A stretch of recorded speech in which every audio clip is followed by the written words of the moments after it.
हे guys, welcome again to my Thailand mini vlog. तर गेल्या व्हिडिओमध्ये आपण पाहिलं की आम्ही वॉकिंग स्ट्रीट व्हिजिट केलेलं. तिथून लेट नाईट येऊन आम्ही रेस्ट केलं. थर्ड डे मॉर्निंगला आम्ही छान असं रेडी होऊन नॉंगनूच विलेज बघायला गेलेलो.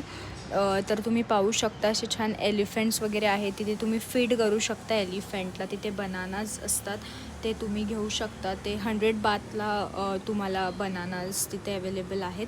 तर ते तुम्ही घेऊन फीड करू शकता. व्हिडिओज वगैरे काढू शकता. एलिफंटला फीड करताना तुम्ही फोटोज वगैरे काढू शकता. तुम्ही पाहू शकता माझ्या व्हिडिओमध्ये जसं मी केलेलं आहे. आणि त्यानंतर मी फोटोज वगैरे पण काही कॅप्चर केलेले आहे, तुम्ही बघू शकता. त्यानंतर आम्ही थोडंसं तिकडचा परिसर वगैरे फिरलो. नॉंगनूच विलेजचा खूप छान असा आर्किटेक्ट तुम्ही गणू बघू शकता. छान गणू होते. त्यानंतर हे आम्हाला थायचा जो काही कल्चरल शो आहे ते बघायला घेऊन गेलेले आणि खूप छान होता. तिकडची कलाकृती म्हणा, त्यांचे ड्रेसिंग्स वगैरे खूप खूप खूप सुंदर. तर बाकीची जी व्हिडिओ आपण नेक्स्ट ब्लॉगमध्ये